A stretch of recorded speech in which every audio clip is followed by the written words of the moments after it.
satisfação que a gente vem e sente a vibração da família Seara de Jesus. O instantinho que a gente esteve sentada ali, é tão bom sentir o amor que une cada um que está aqui hoje.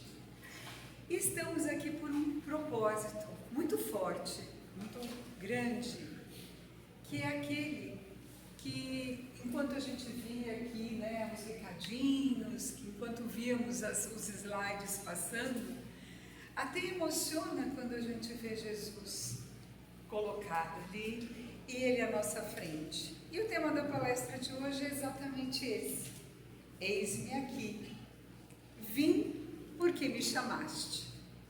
Cada um de nós procurou esse lar de amor, essa casa querida, porque a gente está buscando a nossa melhora. Tem alguma coisa, a gente sempre diz que a gente aprende ou pelo amor ou pela dor. Claro que todos nós estamos aqui pelo amor, sem dúvida nenhuma, né? A gente não faz cara nem risinho sarcástico, tá, gente? Mas vamos lá. E quando a gente até brinca que a gente fala da questão de palestrante, a gente não é palestrante, a gente é facilitador. Porque quem fala aqui, o primeiro que ouve é a gente mesmo.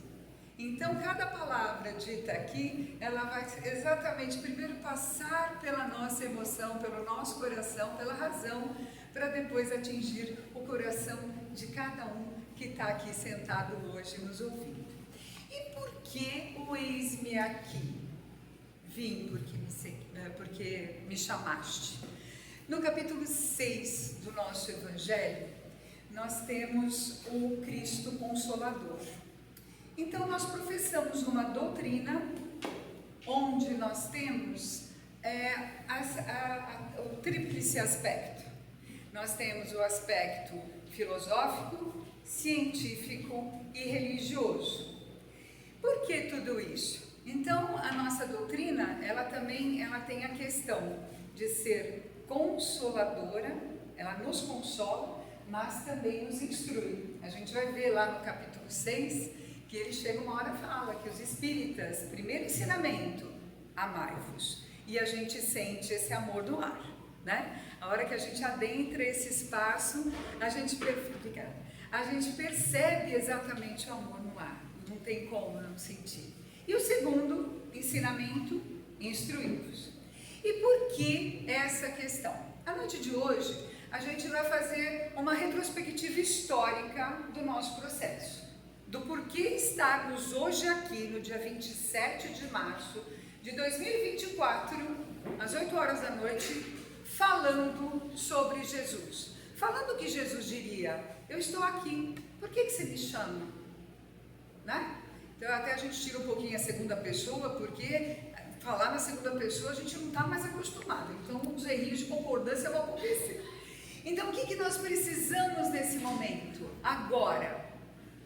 Por que nós estamos aqui? Jesus está ali.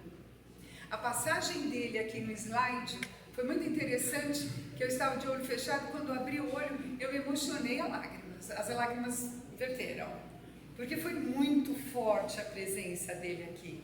E agora, nesse momento, por que cada um de nós o chamou? Vamos todos juntos estar numa mesma corrente vibratória? Não adianta a gente estar aqui dentro e estar pensando: ai meu Deus do céu, esqueci lá a chave do carro, será que eu fechei a porta?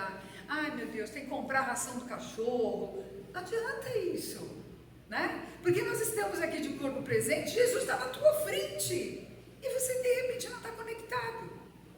Então é importante esse chamado. Vamos deixar, como ela falou, não é pegar o celular nem depois que acabar a fala, sabe? Nem depois que acabar o passe, dá um tempinho.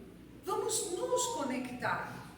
Estamos aqui hoje, nesse momento, porque lá atrás, lá há muito tempo, 1300 anos antes de Cristo, ou seja, quase 5.000 anos, nós tivemos a primeira revelação, que foi Moisés. Onde Moisés escreve, ele sobe ao Monte Sinai e ele tem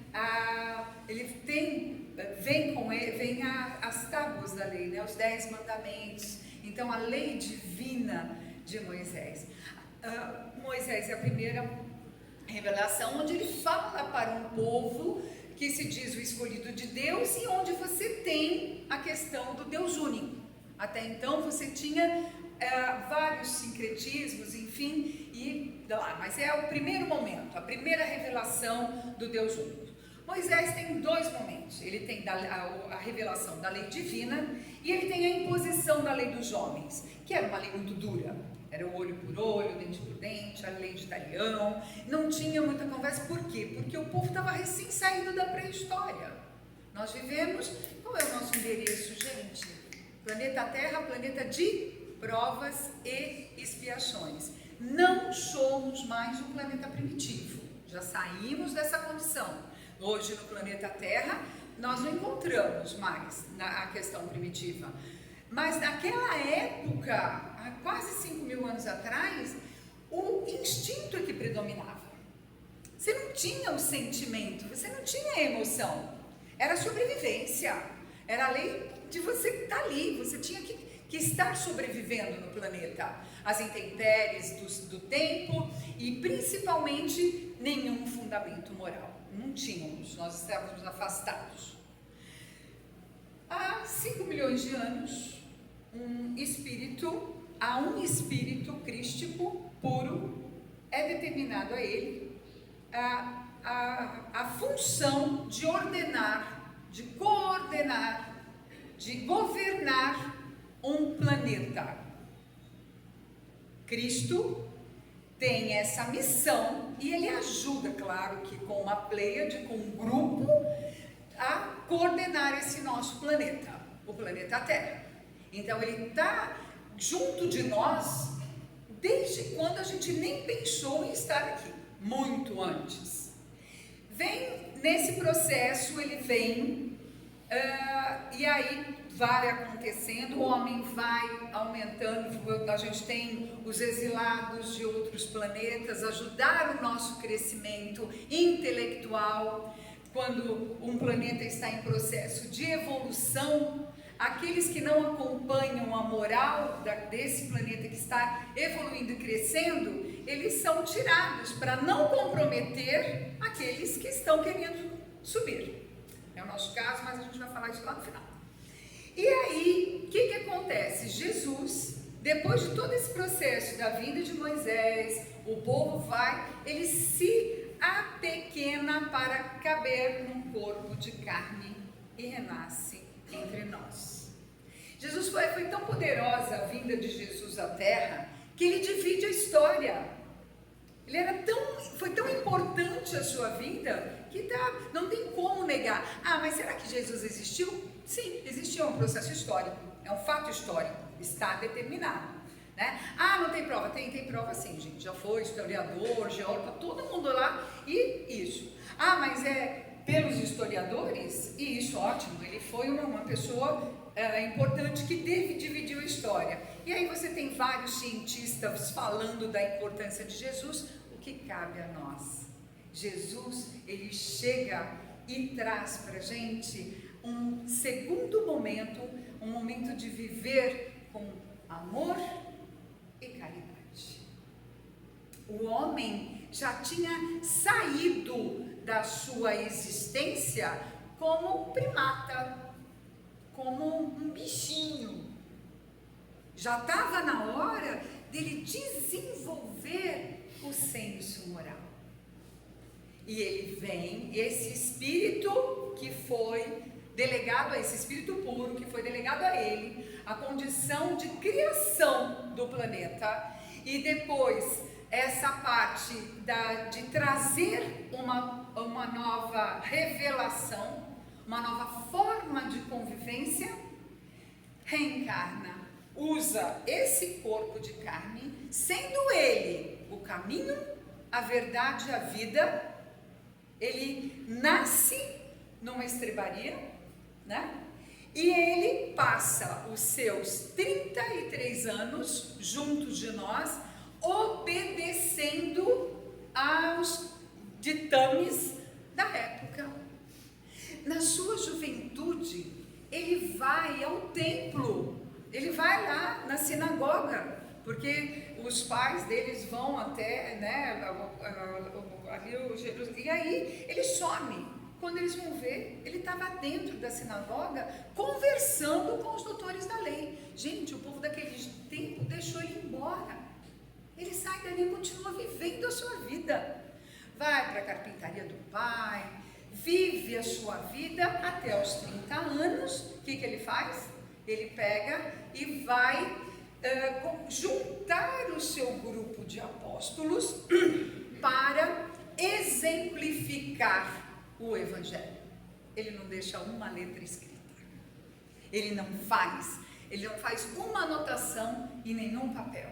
Ele vai à beira do lago, ele sobe a montanha, ele fala dos sermões, ele fala das bem-aventuranças, ele traz esperança, ele traz paz aos corações, aos humildes, aos que são relegados à própria sorte. E aí, num domingo de Ramos, ele entra sobre aplausos e um apoio enorme da população, ele é ovacionado e uma semana depois ele sai crucificado. Aquele mesmo povo que fez toda aquela festa pela sua chegada, o relega a prefere um ladrão, soltar o perdão a um ladrão, e ele vai para a cruz. E a cruz, naquele momento, para os judeus, era a pena para os piores criminosos da época. Eles é que eram crucificados. Foi um choque para todos. Vendo tudo que ele tinha feito, o magnetismo, as curas que ele fazia, como que naquele momento ele vai para a cruz? Sim. E aí a gente vai, o que a gente vai perceber? Naquele momento havia dentro do Império Romano, o Império Romano era o maior império do Ocidente, tá? Não tinha nada do lado aqui ocidental tão grande e poderoso quanto o Império Romano. Então houve uma grande perseguição aos cristãos, a gente viu essa parte da história, né?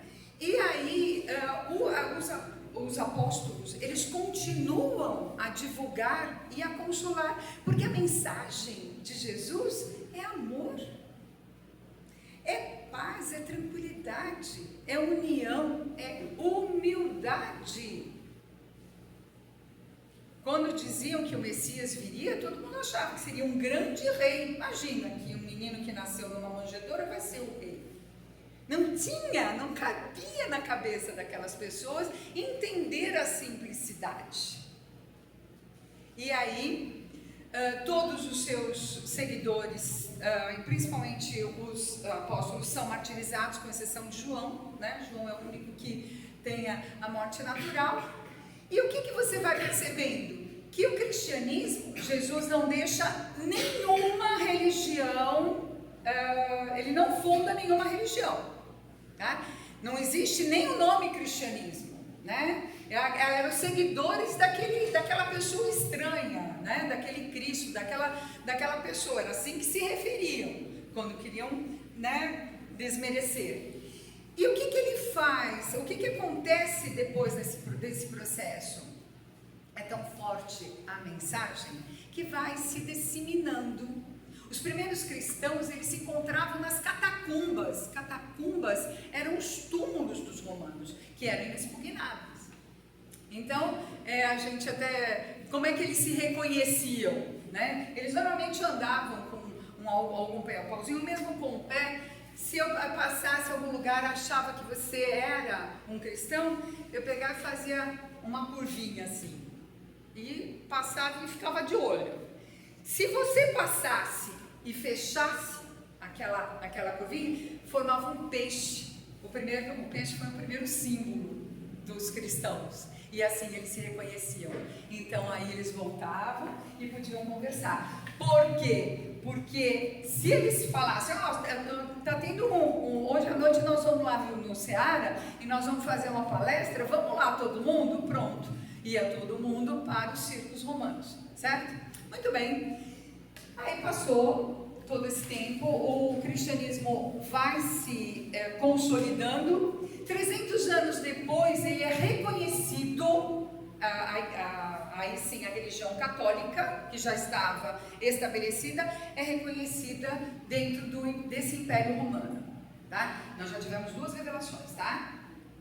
Moisés e o Cristo. Na última ceia, Cristo diz, ele fala, enviarei o Consolador prometido, porque eu não posso dizer tudo. Como é que foram as falas de Jesus, as lições de Jesus? Não foram por palavras? Então ele fala, espera, enviarei o Consolador.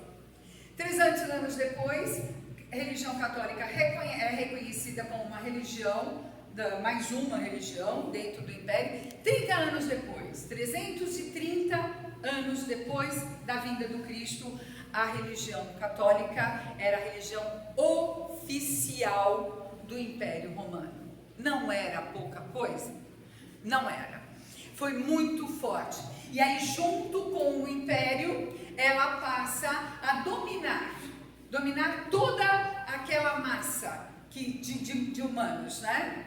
Só que com isso, aqueles primeiros cristãos que foram martirizados, que traziam a humildade, a paz, o amor, depois de 300, 500 anos assim, começa com um probleminha, sabe? Porque aí entra a Idade Média, todo o conhecimento é retirado do povo, colocado dentro dos mosteiros. E dentro desses mosteiros as pessoas não tinham acesso a ele. Fique aí a indicação do filme O Nome da Rosa, ou então do livro do Humberto Eco, para serem lidos. Já no século XI, né, lá para 1100, 1200, começam as cruzadas. O que eram as cruzadas? O que foi essa cruzada? Eles queriam resgatar a Terra Santa. Então os cristãos passam a combater os bárbaros, os infiéis. Então todo aquele processo, depois junto com as cruzadas, lá por 1200 até 1800, nós tivemos a Santa Inquisição, que era o Santo Ofício, onde as pessoas que não professavam a religião, não se diziam cristãos, eram mortos, principalmente as mulheres que eram curandeiras, né, que tinham o dom da cura, eram queimadas na fogueira. Então isso foi também todo esse tempo. Por que eu estou falando aqui que essa mulher veio fazer aula de história? Não sou professora de história, tá, gente? Mas é importante a gente dizer porque a questão da instrução. Quando chega lá no século XVI, Martinho Lutero divide a cristandade. Ele coloca, eles eram contrários aos abusos que a igreja estava cometendo, a cobrança, né, que se fazia dentro a cobrança de indulgências, e aí ele cria o protestantismo. Então, pela primeira vez na história, nós temos a divisão. Então você tem os protestantes. Cada rei acha bonitinho aquilo e começa a criar a sua. Então você tem várias denominações do protestantismo a partir da reforma de Lutero, né? Além do luteranismo, você vai ter o calvinismo e vários outros que vão surgindo. Muito bem, e aí o que acontecia? Igreja e clero sempre governando junto. Quando chega lá pelo século XVIII, aí vai aparecer uma corrente filosófica que fala chegar. Quem manda no povo, no governo, é o governo, é o imperador, o monarca, vai lá. Quem manda na igreja é o pastor, é o padre, é o papa, ótimo, e chega, vamos dividir isso. Aí surge o iluminismo, que é uma corrente filosófica que divide essa questão. E é muito importante dizer que o iluminismo ainda, ele reconhece o poder da igreja. Quando chega lá pelo século XIX, ou seja, 1800, 1850, em Paris, as mesas começam a girar. Lá por 1850, Aí começa uma brincadeira lá, vamos fazer um sarau? Vamos ter uma brincadeira? Então pronto, você tem as mesas cantantes, as mesas dançantes e as mesas girantes. Um professor, na época, poliglota, discípulo de Pestalozzi, um grande cientista, é chamado para participar de uma dessas sessões. E ele achava muito interessante, e lá em 1850 o senhor Fourier, que era um estudioso do magnetismo, convida o professor Rivaio para participar de uma dessas demonstrações. E aí o professor Rivaio vai. Quando ele percebe, ele vai e ele começa a estudar, ele percebe que existia algum elemento inteligente naquele processo. Não era só uma brincadeira, não era só uma atração de circo, não eram só batidas aleatórias. E aí esse professor Rivaio, ele assume o pseudônimo de Allan Kardec para exatamente para não misturarem a vida dele como fundador do Espiritismo, que aliás é um nome, um neologismo, é uma palavra criada por Kardec, Espiritismo, para diferenciar a nossa doutrina das outras doutrinas espiritualistas que existiam. E aí, muito mais, e aí ao redor do mundo, isso também estava acontecendo. Então, nos Estados Unidos, e começaram a vir as psicografias, as cartas. Então, é interessante para quem já viu o filme de Kardec, ver a Amélie Boudet recebendo aquele monte de carta vinda do mundo inteiro. Não tinha WhatsApp da época, tá, gente? Não tinha internet. Então, tinha que ser ali no correio. E muito mais do que compilar, o professor Rivaio, ele estabelece o método científico. E aí, então, ele escreve o Livro dos Espíritos, o Livro dos Médiuns, o Evangelho segundo o Espiritismo, e aí vem o Céu e o Inferno e a Gênese, que é o Pentateuco kardeciano. E é essa a terceira revelação, que eu vou ler um pedacinho aqui, quando ele fala no capítulo 6, que não tem palavras que a gente fale, porque aqui ele é Cristo que está falando.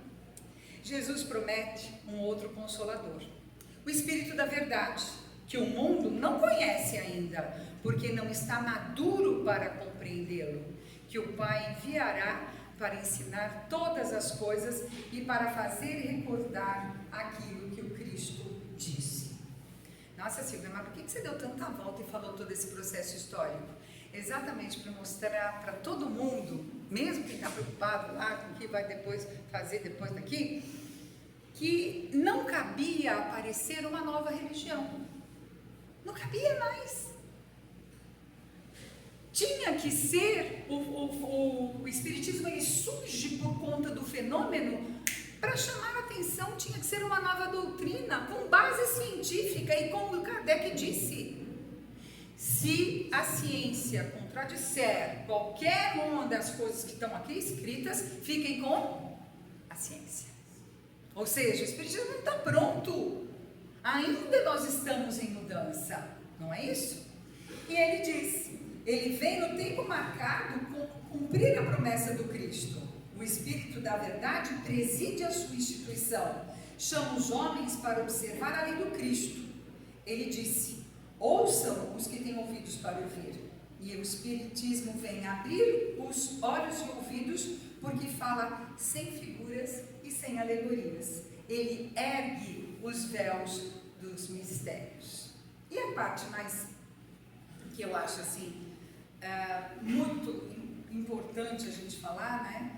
Que ele diz que ele realiza, quando Jesus fala do Consolador prometido, porque ele traz o conhecimento das coisas, ele traz a consolação, a fé e a esperança. E aí é super interessante quando a gente lê o Evangelho, porque todos nós, agora a gente vamos lembrar, eu fiz essa passagem, eu fiz essa linha do tempo aí pra gente, né? Vim lá da pré-história, cheguei até 1850 e hoje nós estamos em 2024 depois de Cristo. Aliás, estamos em plena Semana Santa, né? A gente fala do Cristo, então isso é muito simbólico para todos nós cristãos. E no último capítulo do livro A Gênese, Kardec ele fala de uma nova, os tempos são chegados. Isso em 1867, se não me engano, enfim, lá na segunda metade do século XIX, ele fala que os tempos são chegados, que a Terra passaria por mudança, que nós passaríamos por mudança e que uma nova geração estava por vir. Gente, se ele falou isso na segunda metade do século XIX e nós estamos no século XXI, quem é a nova geração? Somos nós. Somos nós. Nossa, Silvia, coitado do planetinha Terra, né? É mais ou menos assim, né, gente? Porque a gente tá com aquilo que eu falei, a gente vem pelo amor ou pela dor, né? O que nos motiva a sair da nossa casa e estar aqui quase 8h30 da noite? Vou passar um pouquinho, tá? E o que nos motiva a fazer isso? Estarmos melhor.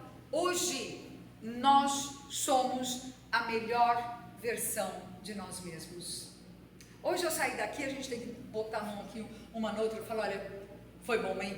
Hoje realmente eu venci. Fazer como Santo Agostinho, quando a gente colocar a cabeça lá no travesseiro, a gente se questionar, fala, poxa, hoje não foi legal aquilo, amanhã eu não vou repetir. Porque nós estamos vivendo o processo de transição. Mas Silvia, tudo que você falou do momento histórico, você lembrou lá da crucificação do Cristo, você falou das cruzadas, da Inquisição. O que está sendo esse século? Nós passamos por uma pandemia, nem terminou a pandemia, já teve uma guerra, agora está tendo um genocídio, está acontecendo horrores na Terra. A gente abre, liga a televisão, a gente só vê problemas, só tragédia. Gente, o que está acontecendo? O processo de transição já está caminhando a passos largos. Se nós estivéssemos num momento histórico, onde nós tivéssemos as leis de Moisés, onde a gente não pudesse nem pensar, a gente não tem livre-arbítrio, a gente só tem que seguir. Se não seguir, aplana. Então a gente não tem como. Em 2024, no século XXI, no processo largo de transição, todas as portas estão abertas. Todas. Todas. Nós escolhemos estar aqui hoje. Que bacana. Então, uma porta bacana. Mas a gente podia sair daqui e por onde que a gente vai? Onde está o nosso pensamento nesse momento? Isso que é importante. Tudo que vale é a nossa intenção. E aí, o Espírito da Verdade, e eu convido a todos a lerem o capítulo 6 do Evangelho hoje à noite, ele diz assim: em verdade vos digo, aqueles que carregam seus fardos e que assistem seus irmãos são meus bem-amados. Instruí-vos na preciosa doutrina que dissipa o erro das revoltas e que vos ensina o objetivo sublime da prova humana. Sou o grande médico das almas e venho vos trazer o remédio que deve curá-las. Os fracos, os doentes e os sofredores são os meus filhos prediletos e venho salvá-los. Que a impiedade, a mentira, o erro, a incredulidade sejam extirpados de vossas almas doloridas. São esses os monstros que saciam o vosso sangue mais puro e que vos ferem quase que mortalmente. A impiedade, a mentira, o erro e a incredulidade. Que no futuro, humildes e submissos ao Criador, pratiquei sua divina lei. Amai e orai. Sede dóceis aos Espíritos do Senhor. Invocai-os do fundo do coração. Então Ele vos enviará seu Filho bem-amado para os instruir e vos dizer essas boas palavras. Eis-me aqui.